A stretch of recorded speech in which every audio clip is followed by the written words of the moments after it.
Hey everybody, this is Alex Merced from alexmercedcoder.com, and in this video what I'm going to do is talk about getters and setters in JavaScript classes, what they are, how you can use them. It's just something I haven't really done a video on before, so here's the video.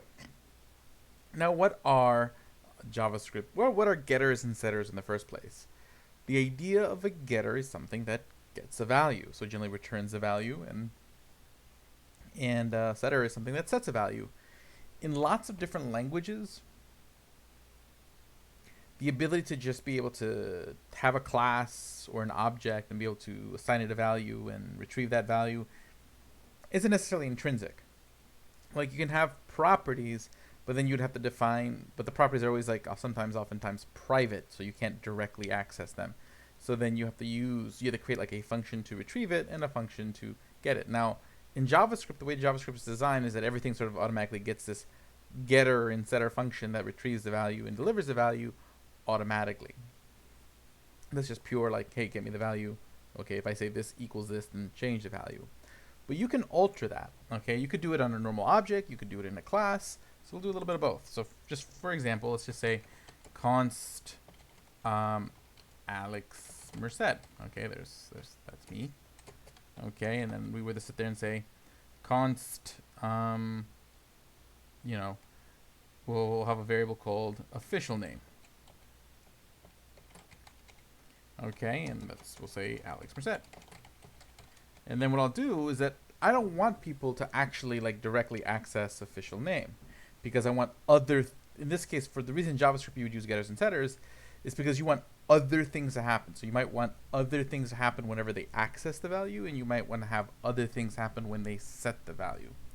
So in that case, if I want, what I might do is say get name. And so what I'm really doing is I'm defining a method in the object called name, but I gotta put a comma, but I'll add that in a second. So a comma after the first property. Okay, and this method receives no arguments because, when you say, hey, access the value, you don't pass anything in. And it does a thing. So in this case, of course, I'm going to want to return this.official name, because that's the property that we should be getting back. But at the same time, we'll say maybe I want to console.log, you have accessed the name. Okay, and then I may want to do something when you change the name. Okay, so for example, I might do something like, and then so I can do set. So if I do set name, this gets the new value. So when I say like name equals this, it runs this function and it receives the new value. Now, of course, what I'd like to do is, update the value. So this.official name is going to end up now equaling new value. Okay, why is it not like that? Oh, it's because I'm doing an equal sign. There we go. Okay, so this.official name equals new value. But I might want to do something else beforehand. I may want to do like console.log, you have changed the name. Okay, so now I could console.log. So we'll say that accessed directly the name. So I could say, the Alex Merced dot official name, and generally nothing's going to happen. Now let's see what happens when I first console.log using getter. And then what I do is, instead of saying Alex Merced dot official name, I will do Alex Merced dot name. And then what I'll do is I'll try to change the name, Alex Merced dot name to Alexander Merced. Let's see what the output is from the terminal. So I'll do node.js.js, and let's see. When I accessed it directly, see, first it just does my console log because I'm just accessing it. But when I accessed it using the getter, see, this console log happens first. The function returns this official name, so I get the official name. Got it. And then see, when I went and set the name, it did this console log, you changed the name. So I'm aware that the name was changed. And just, to show that it was changed, I will just do this access directly one again.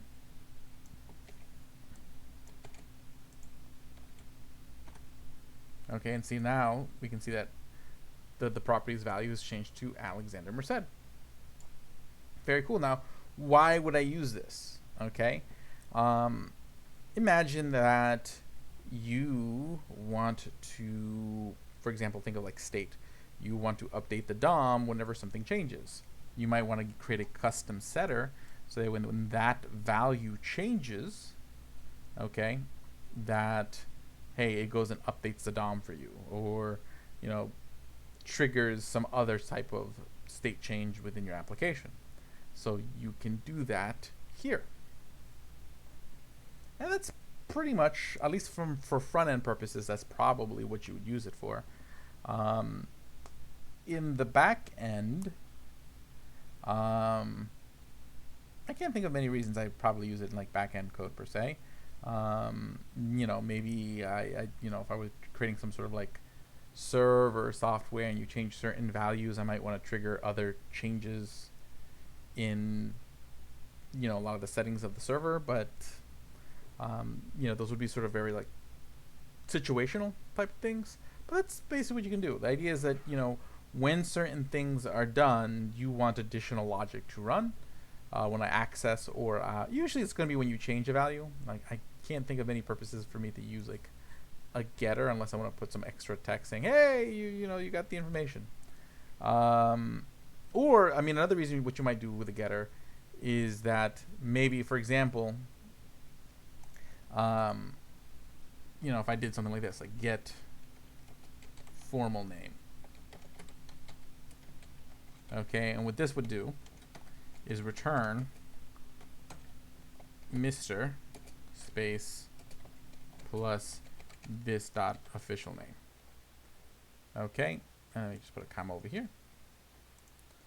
And so in this case, what I'm going to do is I don't want to necessarily have a separate, Mr. Alex Merced, but what I can do is I can create a property that formulaically calculates the thing. So Alex Merced dot formal name,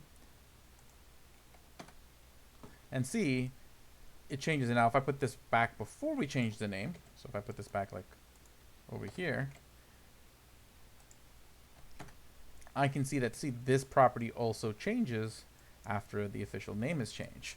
And that's pretty cool. So basically I can have like formulaically calculated values calculated whenever I do need to access them, instead of having to like calculate them, save them somewhere, and then grab them if I need them. It's just be like, okay, when I need it, refigure out what this is. Okay, so that can be pretty useful.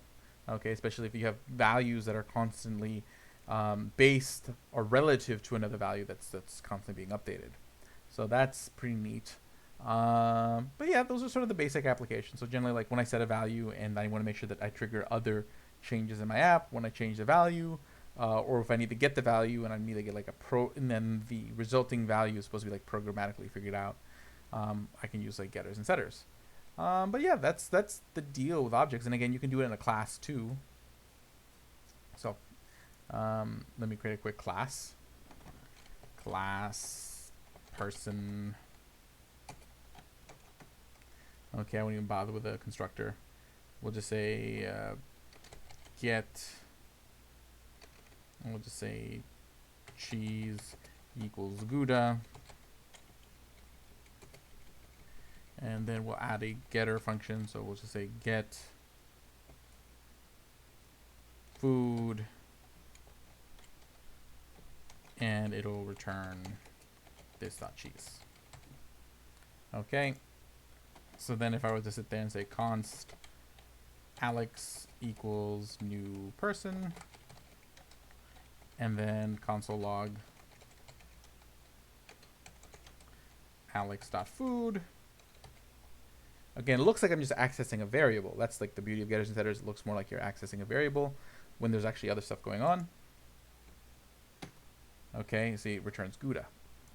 Okay, so you can do this in a class or an object. It's just another way of, it's just a special way of defining methods within an object. With that, I'll wrap it up there. My name is Alex Merced from alexmercedcoder.com. Okay, again, head over to alexmercedcoder.com. Follow me on Twitter, like me on LinkedIn, follow the YouTube channel, subscribe to the podcast. Make sure to head over to devnursery.com. So join the Discord and Slack communities. I'll see you around. Have a great day and enjoy.